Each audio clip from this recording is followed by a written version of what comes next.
क्या मेरी आवाज़ आ रही है आपको? और क्या मैं आप लोगों को दिख रहा हूँ? हाँ, का मैं आप सभी के लिए विज़िबल हूँ और मैं क्लियर सभी के लिए दिख रहा हूँ। अच्छा, तो नमस्कार और आज का जो हम लोग का लेक्चर है मेरे भाई, वो है सौर मंडल। एक्चुअली आज मेरे गले में बहुत प्रॉब्लम है। यूट्यूब लेक्चर के समय इतना एनर्जी से बोलना पड़ जाता है और थोड़ा कुछ इन्फेक्शन का भी असर है, इसलिए आज मैं थोड़ा धीरे बोलूँगा। इसीलिए आज भगवान की कृपा है कि आज का लेक्चर बड़ा छोटा लेक्चर है, सोलर सिस्टम आपके एग्ज़ाम पॉइंट ऑफ व्यू से। बाकी ऐसे तो लेक्चर काफ़ी बड़ा हो सकता था, लेकिन ये सोलर सिस्टम जो है उसको आज हम लोग पढ़ेंगे, जिसमें आपके सूर्य, 8 ग्रह, हज़ारों छोटे-छोटे आपके हेवेनली हेवली बॉडीज़, ये सब इसके अंदर कॉमेट्स, एस्टेरॉयड्स ये सब आते हैं। लेकिन मैं आपको बहुत क्लियर कर दूं, अगर आपकी पकड़ सूर्य और इन 8 ग्रह के फैक्ट पर है, जैसे नहीं वो यूरेनस, नेपच्यून, जुपिटर, मार्स, इन सब के ऊपर है आपकी, तो आपको एक नंबर मिल जाएगा। ठीक है ना? आपको एक नंबर मिल जाएगा। अब तो पढ़ने में अच्छा, अब ये सब जो ग्रह हैं, नक्षत्र हैं, इनके बारे में आज हम लोग को पढ़ना है। हम लोग कोशिश करेंगे कि इन ग्रह नक्षत्र के बारे में डिटेल में पढ़ें। ठीक है? अरे राजा सर, पेन एक दे देना यहाँ पे। ठीक है? तो इन ग्रह नक्षत्र के बारे में हम लोग धीरे-धीरे ही सही, लेकिन क्या करेंगे, आराम-आराम से पढ़ेंगे। ठीक है ना? शुरुआत करें आज का? आज की शुरुआत करें? हाँ, ये सब तो किसी भी एग्ज़ाम के लिए कॉमन है यार। ये जितने ग्रह हैं, मरकरी, वीनस, अर्थ, मार्स, यूरेनस, सैटर्न, जुपिटर, सब आपके लिए बेहद इम्पोर्टेंट बनने वाले हैं। तो पहले मैं इन ग्रहों के थोड़े-थोड़े आपको फैक्ट्स बताऊँगा। उसके बाद इनके ऊपर एमसीक्यू प्रैक्टिस भी किया जाएगा, ठीक है ना? एमसीक्यू प्रैक्टिस भी। तो जब तक मैं इसका थियरी पोर्शन पढ़ाऊँगा, मैं चाहूँगा कि आप लोगों का कमेंट ऑफ कर दूँ, क्योंकि वहाँ तो मुझे बोलना है। फिर जब इसका प्रैक्टिस सेट आएगा, तब मैं आपके कमेंट को ऑन करूँगा। अभी तो मुझे इन ग्रहों के बारे में बताना है। ये बहुत छोटा लेक्चर है, लेकिन 1 नंबर आपको देगा। 1 नंबर आपको देगा। देखो, एक आर्यन नाम के स्टूडेंट कह रहे सर आज ही मैंने इस बैच को लिया है। मैं बताऊं कि इसके जो पिछले रिकॉर्डेड लेक्चर हैं वो देख लेना आर्यन भाई आपको, ठीक है ना? चलो मैं आपके कमेंट ऑफ कर रहा हूं, ठीक है ना? मैं आपके कमेंट ऑफ कर रहा हूं और मैं जा रहा हूं आपको ग्रहों के बारे में पढ़ाने। सौर मंडल देखो, जो हमारा सोलर सिस्टम है उनमें कुछ ग्रहों को आंतरिक ग्रह कहा जाता है और कुछ को बाह्य ग्रह। एक्चुअली पृथ्वी से हम दूरबीन वगैरह की मदद से जिनको देख लेते हैं, उन्हें हम लोग टेरेस्ट्रियल या फिर स्थलीय ग्रह के नाम से भी जानते हैं, और कुछ को हम लोग गैसियस प्लेनेट। यहाँ पे तो बस इतना ही बताया है। लेकिन अब ये जो छोटी-छोटी लाइन है कि सूर्य का सबसे नजदीक का ग्रह कौन सा है, तो सर दैट इज मरकरी, ठीक है ना? सूर्य के सबसे नजदीक का ग्रह कौन सा है, तो आप कहोगे सर मरकरी है। सूर्य के चारों ओर अंडाकार कक्षा में सब जगह सूर्य। सूर्य सौर मंडल के केंद्र में है, क्लियर है सर? यह पृथ्वी का सबसे नजदीकी तारा है, उसके बाद प्रोक्सिमा सेंचुरी। इसमें 70% हाइड्रोजन, हीलियम, ये सब जो नॉर्मल फैक्ट हैं वो मैंने यहाँ पे सूर्य के बारे में दिया है। लेकिन इसका जो सरफेस टेम्परेचर है वो आपसे पूछता है, वो ऑप्शन में रहेगा, ये आपको रटना पड़ेगा। और इसके सेंटर का जो तापमान है वो भी आपको रटना पड़ेगा कि सरफेस। और ये मैंने पूरी पीपीटी में सिर्फ वो लाइन लिखी है जो आपके एग्जाम पॉइंट ऑफ व्यू से इंपॉर्टेंट बने। बाकी मैंने ऐसा कोई शब्द नहीं लिखा इसमें। जैसे अब यही है कि सूर्य से पृथ्वी तक पहुंचने में सूर्य के प्रकाश को 8.5 मिनट लगता है, वो आपको ऑप्शन के बारे में पूछेगा, ठीक है ना? वो और एक स्टूडेंट का कमेंट ले लूं, पूजा वो तुमको गलत एड्रेस नहीं बता रहा है, वो तुमको इंटीमेट कर रहा है कि गलत एड्रेस है ये, तो वहां पे आई कंफर्म होगा। अगर तुम्हारा एड्रेस तुम्हें कंफर्म है तो आई कंफर्म करके आगे बढ़ो, तो वो हो जाएगा तुम्हारा बुक का काम। ग्रह, सौर मेन ये है एक्चुअली। सौर मंडल में 8 ग्रह हैं, there are 8 planet in solar system, और उनके नाम हिंदी इंग्लिश में यहाँ पे लिखे हुए हैं। मुख्य तौर पे हमको आपको इन ग्रहों के बारे में आज बताना है।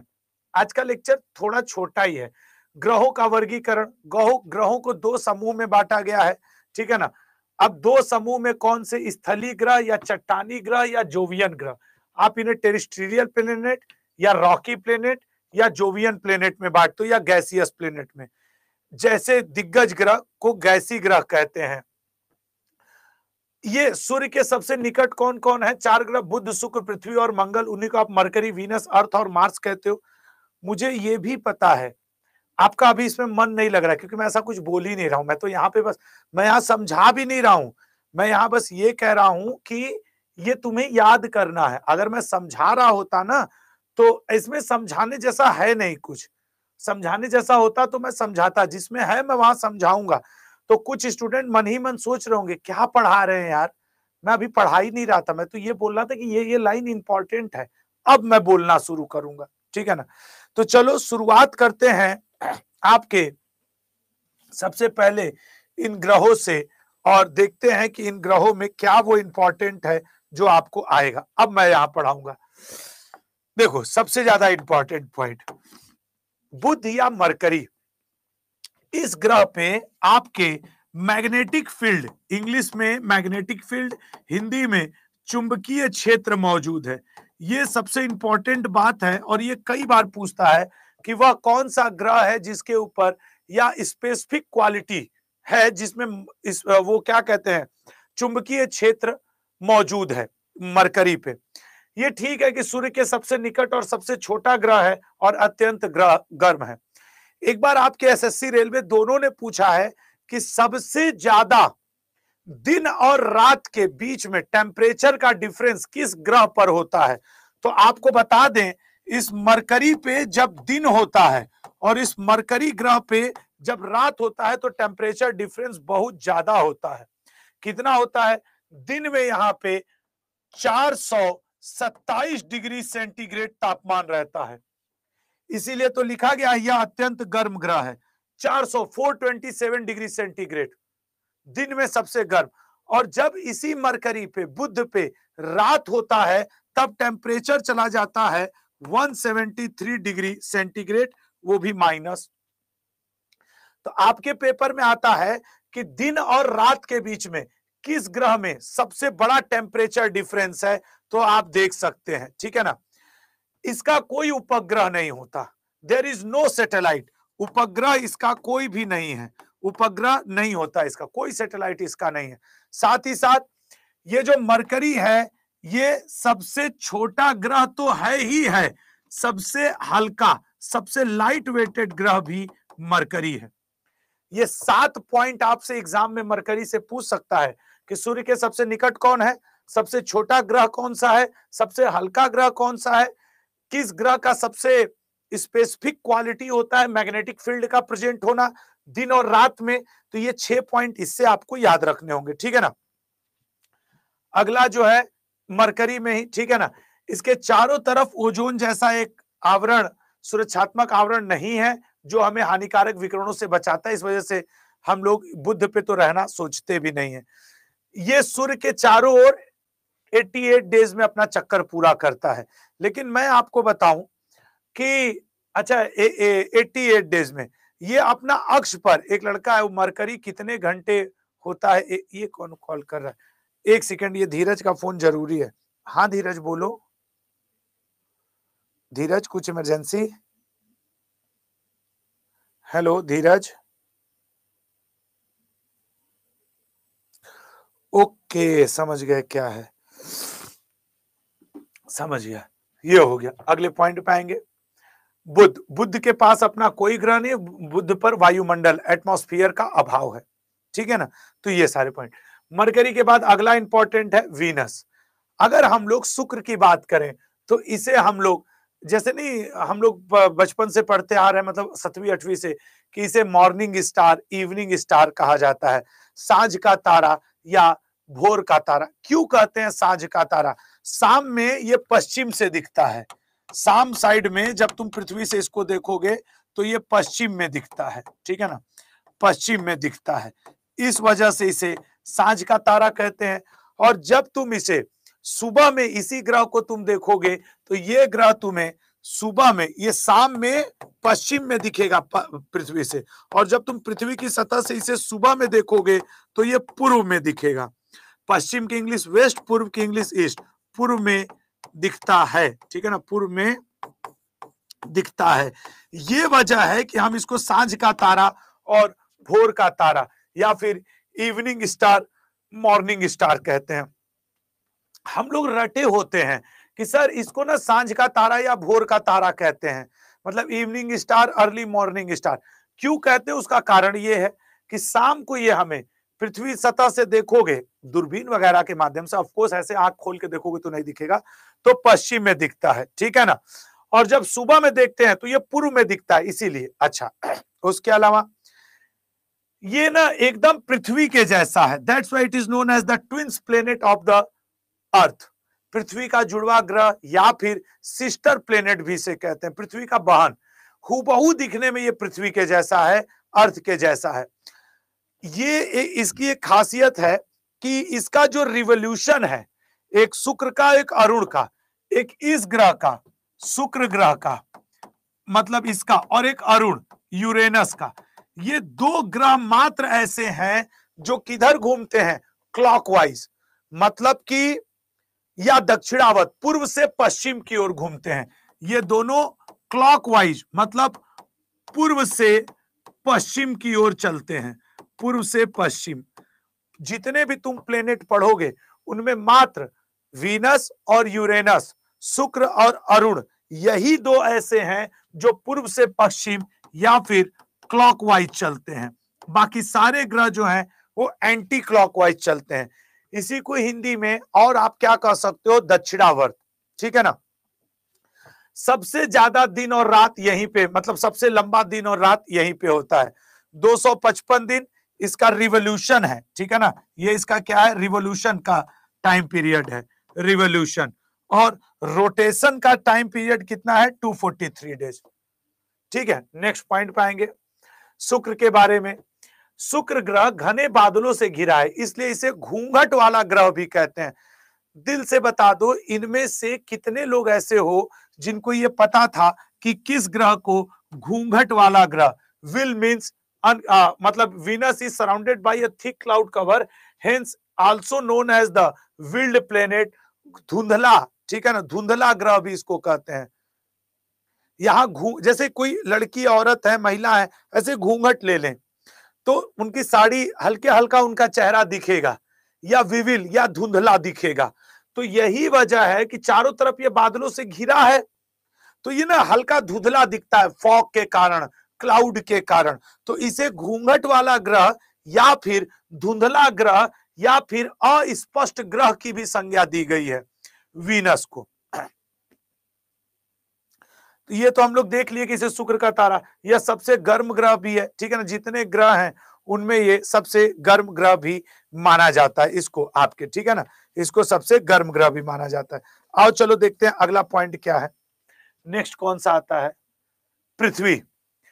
पृथ्वी से आपके पेपर में सच बताएं तो सबसे पहले तो यही पूछता है किस ग्रह को ब्लू प्लेनेट या नीला ग्रह के नाम से जानते हैं, पृथ्वी को। सबसे पहला पॉइंट यही पूछेगा। दूसरा पॉइंट पूछेगा कि ये अपने एक्सिस पे कितने डिग्री टिल्ट है, 23.5 डिग्री। अब वो ऑप्शन तुमको ऐसे भी पेपर में आ सकता है, 23.5 डिग्री, कि 23.5 डिग्री अपने पे टिल्ट है या झुकी हुई है, ठीक है ना, झुकी हुई है। पृथ्वी का जो रोटेशन टाइम पीरियड है 23 घंटे 56 मिनट 4 सेकेंड, ठीक है। सूर्य का परिक्रमा 365 दिन 5 घंटे 48 मिनट 46 सेकंड में करती है। इसका एकमात्र उपग्रह मून है। इसका एकमात्र उपग्रह कौन है, चंद्रमा है, पृथ्वी का एकमात्र उपग्रह। अगले पॉइंट पे आएंगे। पृथ्वी पे मतलब अब पृथ्वी से ये 3-4 बातें कलम मेन है कि मंगल।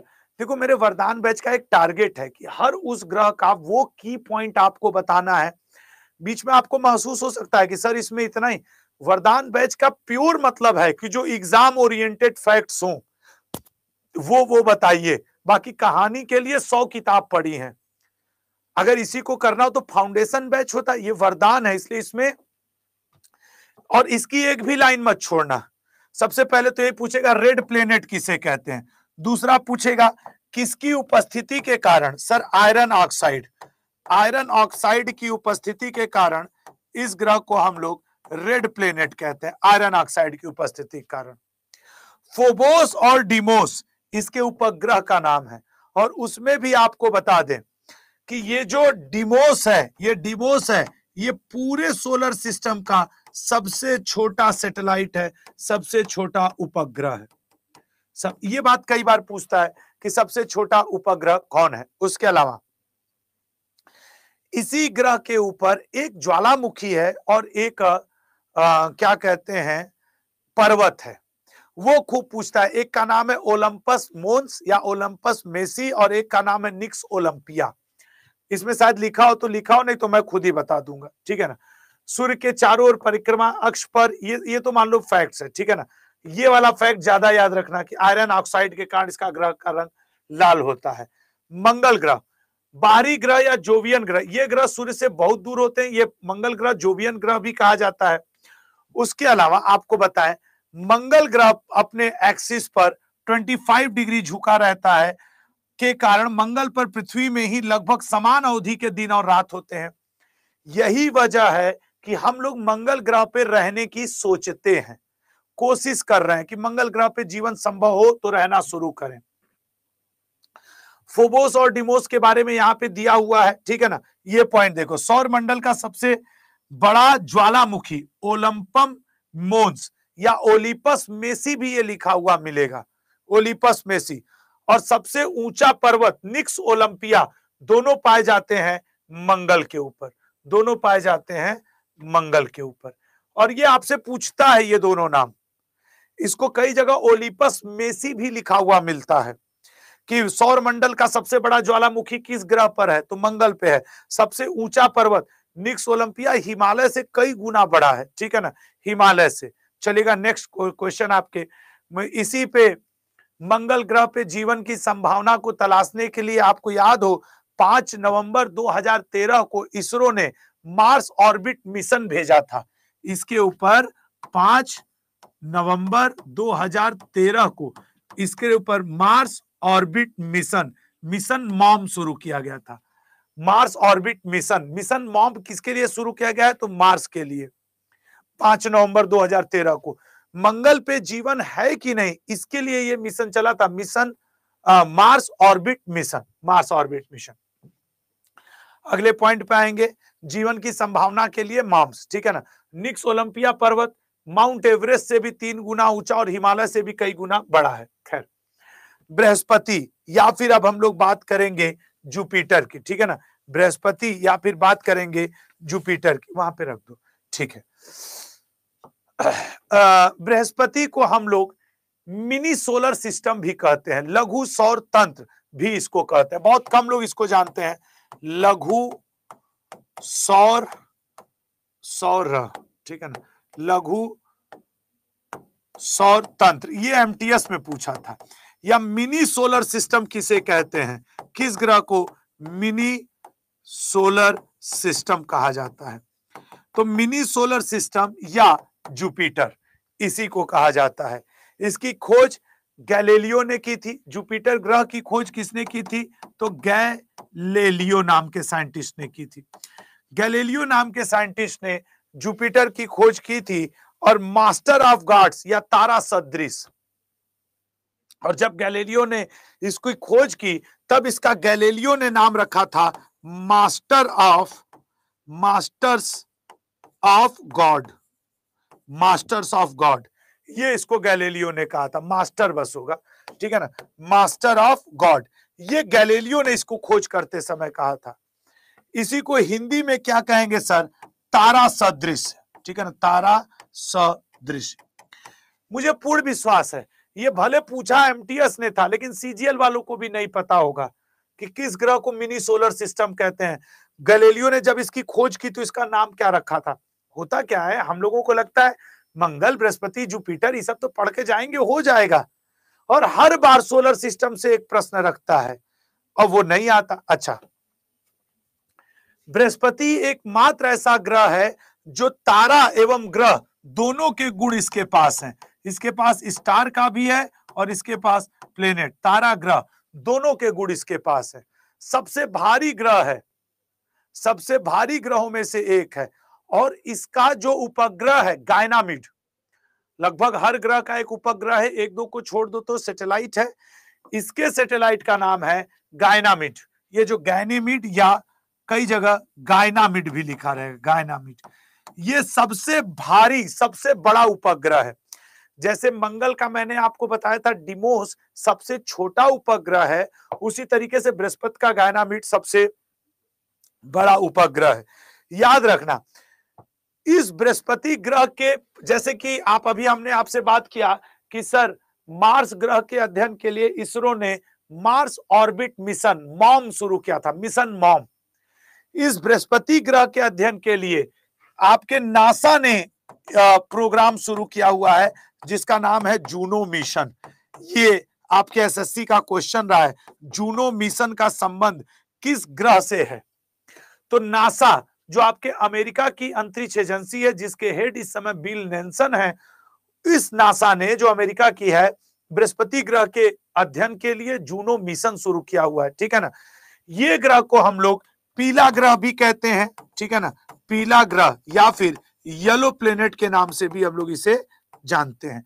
पीला ग्रह या फिर येलो प्लेनेट के नाम से भी इसको हम लोग जानते हैं बृहस्पति को।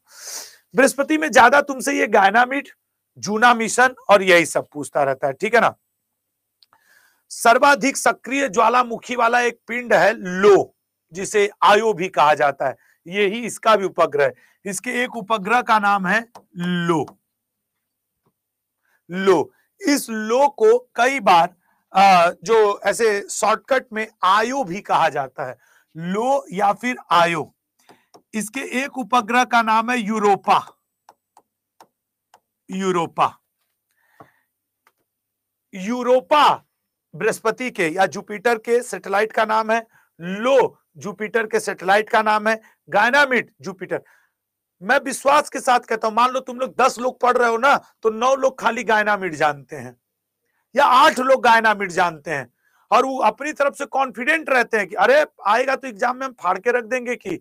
और लो सर्वाधिक सक्रिय ज्वालामुखी वाला पिंड, ये जो लो है इसकी खासियत जानते हो, पूछता है कौन सा उपग्रह सर्वाधिक एक्टिव वॉल्केनो वाला पिंड है, सर्वाधिक सक्रिय ज्वालामुखी, इसी लो नाम के उपग्रह पे पाए जाते हैं। ज्वालामुखी वाला पिंड ये आपके लो है। ये सच से बताओ, आज से ज्यादा, अभी कुछ दिन पहले पेपर में आ जाता कि मान लो पेपर में बैठो कि सर्वाधिक सक्रिय ज्वालामुखी वाला सैटेलाइट कौन सा है, उसमें ऑप्शन में लो भी रहता। दिल से सोचना कि कर पाते। ई वाला आएगा कि पृथ्वी का सबसे, अरे बृहस्पति का सबसे बड़ा उपग्रह कौन है, 10 में से 8 करके आ जाएंगे या 7 करके आ जाएंगे। ये आ जाएगा ना, 2-3 कर पाएंगे। खाली पूछ दे यूरोपा किस उपग्रह का नाम है, आधे लोग सांस भरना शुरू कर देंगे। यूरोपा शुरू में लगता है कि सब चीज इजी है, लेकिन बाद में गड़बड़ाता रहता है। अच्छा, इसके ऊपर बड़ा वाद विवाद चल रहा है कि सबसे ज्यादा सैटेलाइट किसके हैं। इसके लिए तुम लोग आपके गूगल सर्च करके यहाँ अपना डेटा अपडेट कर लेना, ठीक है ना। अब देखो, इसे तारा सदृश और मास्टर ऑफ गॉड्स भी कहा जाता है, तो ये तो मैं आपको बता चुका हूं, ठीक है ना। लो के बारे में, यूरोपा के, अब कैलिस्टो पूछा नहीं है इसलिए मैंने चर्चा नहीं किया, लेकिन फिर भी अगर आपका ध्यान चले जाए तो आप ध्यान रखेंगे। शनि, अब अगर हम लोग बात करें शनि ग्रह के बारे में, एक सेकेंड, ये क्यों फोन कर रहा है? हाँ वैभव बोलो। मैं पेड क्लास में हूँ।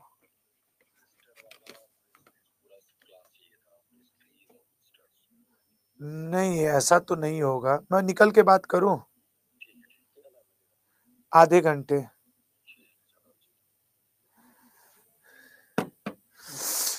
हाँ, इसका घनत्व जो है ये सबसे ज्यादा पूछता है सच कहूं तो। मैंने देखा है 0.7 घनत्व मतलब डेंसिटी,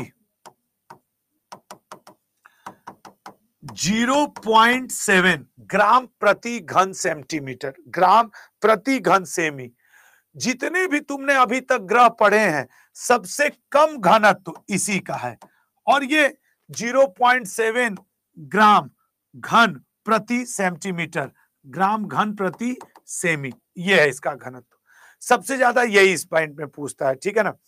इसका जो ऊपरी वायुमंडल है वो अमोनिया से घिरा रहता है, अमोनिया गैस से चारों तरफ इसका जो अपर एटमॉस्फेयर है अमोनिया गैस से घिरा रहता है। तो कई बार पूछ देता है कि वह कौन सा ग्रह है जिसका ऊपरी वायुमंडल अमोनिया गैस से घिरा रहता है। और ये जो अमोनिया गैस से घिरे होने की वजह से इसके चारों तरफ 7 रिंग टाइप के दिखते हैं। तो इसके चारों तरफ कितने हैं? 7 रिंग्स होते हैं। रिंग्स को हिंदी में क्या कहते हैं? 7 वलय। 7 वलय या रिंग जैसी आकृति शनि ग्रह के ऊपर पाई जाती है, ठीक है ना। इसके उपग्रह का नाम है टाइटन और फोबे। टाइटन और फोबे की यदि हम बात कर लें, टाइटन, ठीक है ना, टाइटन ये आकार में बुध के बराबर है, टाइटन इज इक्वल टू बुध। जबकि टाइटन उपग्रह है, ठीक है ना, शनि का उपग्रह है टाइटन और वो आकार में बुध के बराबर है। इसके एक और उपग्रह का नाम है फोबे। ये सीजीएल में पूछा है कि फोबे किसका उपग्रह है, तो फोबे। और मैक्सिमम शनि का लोग टाइटन याद करके चले जाते हैं, बाकी को छोड़ देते हैं, ठीक है ना, टाइटन। तो ये बात आप याद रखिएगा इसके बारे में। और मतलब बस ठीक है, नेक्स्ट पॉइंट पे आएंगे, इसमें बहुत ज्यादा नहीं शनि में। अगला पॉइंट आएगा यूरेनस। यूरेनस मतलब आपके होता है अरुण। सबसे पहले तो यही इसमें पूछता है कि इसकी खोज किसने की थी। 1781 में विलियम हर्सेल, हर्सियल नहीं हर्सेल होना चाहिए, विलियम हर्सेल ने इसकी खोज की थी। यूरेनस मीथेन गैस के उपस्थिति के कारण हरे रंग का दिखता है। यही वजह है कि इसे हम लोग हरा ग्रह या फिर ग्रीन प्लेनेट भी कहते हैं, हरा ग्रह या ग्रीन प्लेनेट भी कहते हैं। यूरेनस पहला ऐसा ग्रह है जिसकी खोज दूरबीन के इस्तेमाल से की गई थी, ठीक है ना। यूरेनस पहला ऐसा ग्रह है। इसके उपग्रह का नाम है टाइटेनिया। देखो टाइटन शनि का था, टाइटेनिया आपके अरुण का है और ट्रिटॉन वरुण का है। तो इसके उपग्रह का नाम है टाइटेनिया, ठीक है ना। क्या नाम है? टाइटेनिया इसके उपग्रह का नाम है। अरुण के उपग्रह का नाम है टाइटेनिया, ठीक है ना। अच्छा, उसके अलावा ये अपने एक्सिस पे बहुत हद तक झुका रहता है अरुण, ठीक है ना। अपने एक्सिस पे यूरेनस बहुत हद तक झुका रहता है। तो झुके होने की वजह से, झुके होने की वजह से इसको लेटा हुआ ग्रह या सोया हुआ ग्रह इस नामों से, मतलब मेनली यही कहते हैं, लेटा हुआ ग्रह।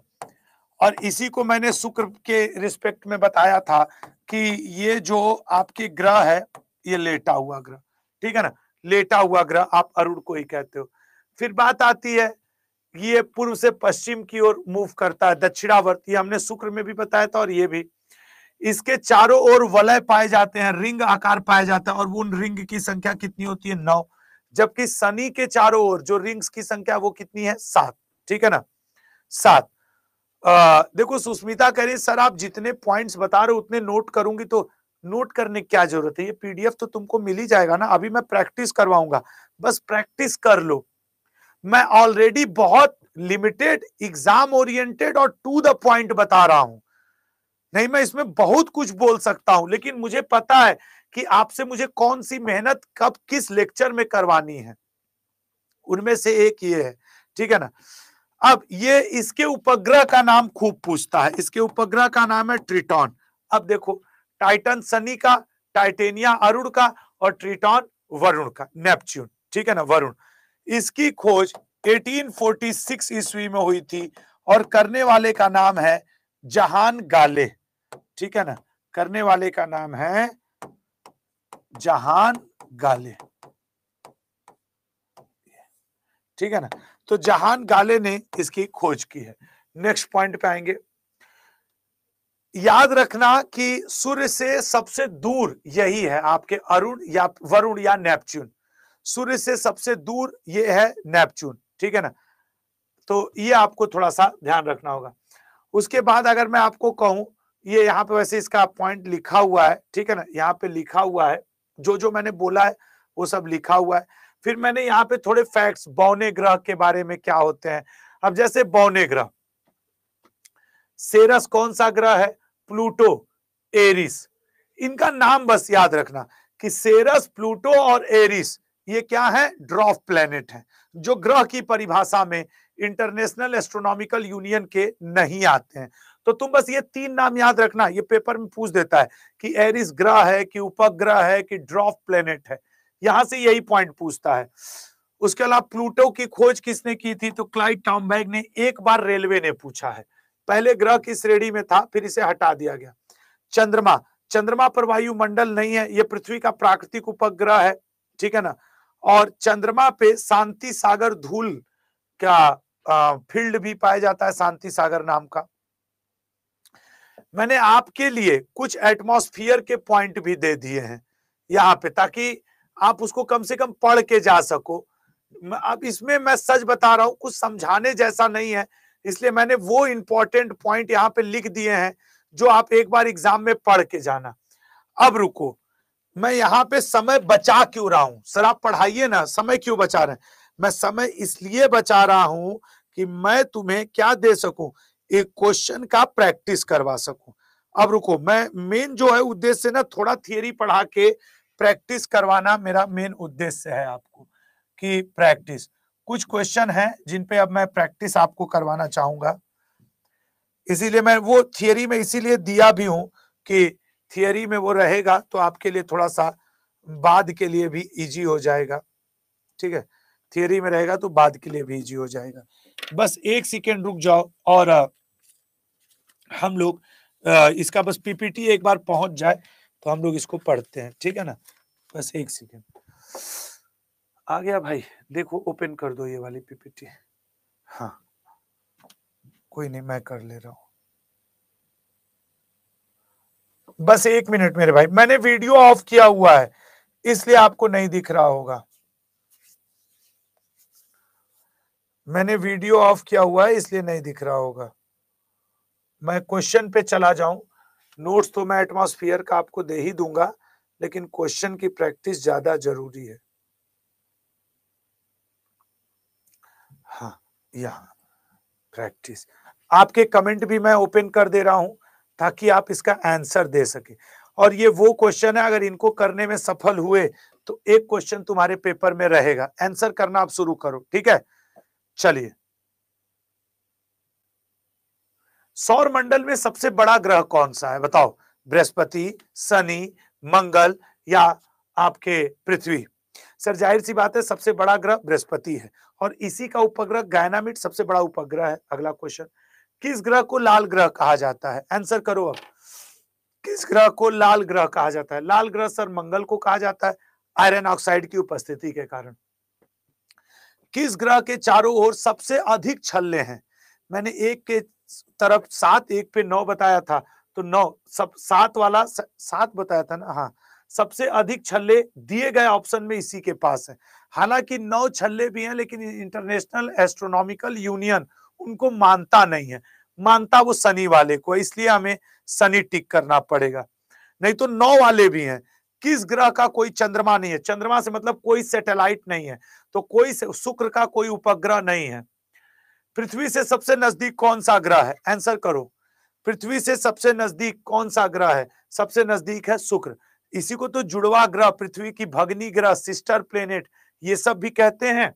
अगला, कौन सा ग्रह सबसे धीमी गति से घूमता है, सर सबसे धीमी गति से शुक्र घूमता है। किस ग्रह पर सबसे तेज हवाएं चलती हैं। अगर कुछ न कर सकना एग्जाम में जाने से पहले तो इन क्वेश्चंस को पढ़ के चले जाना, ठीक है ना। सबसे तेज हवा चलती है नेपच्यून पे, ठीक है ना। सौर मंडल का सबसे गर्म ग्रह कौन सा है बताइएगा, सौर मंडल का सबसे गर्म ग्रह कौन सा है? सौर मंडल का सबसे गर्म ग्रह है शुक्र। किस ग्रह का एक दिन पृथ्वी के एक वर्ष के बराबर है? पृथ्वी के एक वर्ष के। हमेशा याद रखना, शुक्र का एक दिन पृथ्वी के एक साल के बराबर है। भारत सरकार मिशन शुक्रयान भी शुरू करने वाली है। कौन सा ग्रह सबसे हल्का है? हमने ये फैक्ट अभी अभी समझाए हैं। सबसे हल्का है इसमें से शनि, ठीक है ना। सबसे हल्का इन ऑप्शंस में से शनि सबसे हल्का है? नहीं, इस वाले क्वेश्चन में कुछ गड़बड़ हो सकता है, ठीक है ना। इसको एक बार देखना भाई, मैं कंफ्यूज भी कर सकता हूं, ठीक है ना, मैं कंफ्यूज भी कर सकता हूं। तो तुमको देखना है कि सबसे हल्का कौन है, सबसे भारी कौन है। हाँ देखो, अरे बाप रे बाप, तुम खुद से सोचो, उसको दो मैं वो कर दूं। सबसे हल्का ग्रह पूछ रहा है, ठीक है ना। वहां पे वो रख दो ना, ले लो। मरकरी कहाँ है यार?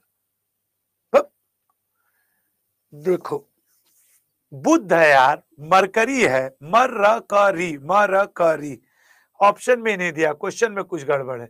मरकरी है, मरकरी है, मरकरी है, ठीक है ना। कौन सा ग्रह सूर्य से सबसे दूर है?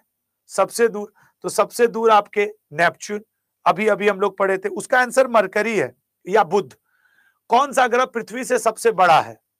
कौन सा ग्रह पृथ्वी से बड़ा है? तो कौन सा ग्रह पृथ्वी सबसे बड़ा? B option, Uranus. किस ग्रह के पास सूर्य से ज्यादा समय रहता है? Which planet has the longest year? तो सूर्य से भी ज्यादा टाइम पीरियड वाला है नेपच्यून। अगला, किस ग्रह का नाम रोमन देवता के नाम पर रखा गया है? सर, रोमन देवता का नाम है ये शनि, सैटर्न, जुपिटर, मार्स, ये सब रोम देश के देवताओं के नाम है।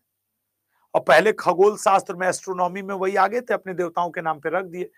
किस ग्रह पर रात का समय सबसे लंबा होता है? सबसे लंबा, तो सबसे लंबा होता है रात का समय यूरेनस पे। किस ग्रह के पास सबसे ज्यादा चंद्रमा है, मतलब सैटेलाइट है? वैसे तो अभी बृहस्पति हो गया है करंट अफेयर में, पहले शनि था लेकिन अब बृहस्पति हो गया है। और इस क्वेश्चन के लिए मैं आपसे कहूंगा प्लीज गूगल एक बार जरूर करना, ये अपडेट होते रहता है, ये अपडेट होते रहता है, इसको गूगल जरूर करना। किस ग्रह पर सबसे ज्यादा ज्वालामुखी है? सर, सबसे ज्यादा ज्वालामुखी शुक्र पर है। कौन सा ग्रह सूर्य से दूसरा सबसे निकटतम ग्रह है? ठीक है ना, दूसरा सबसे निकटतम ग्रह है शुक्र।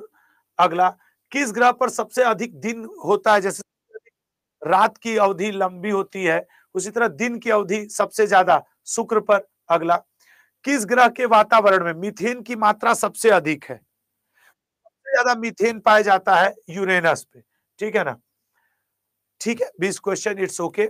आज थोड़ा सा लेक्चर जो था फैक्चुअल था, थोड़ा सा भी समझने वाला नहीं था, सब रटने वाला था।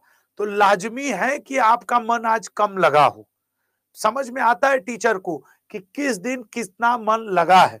और हाँ, चूंकि कल 15 अगस्त है, ऑफिस बंद रहेगा, तो इधर 3 से 4 दिन, 15 अगस्त, रक्षाबंधन, इन वजहों से आपकी वरदान की क्लास नहीं होगी।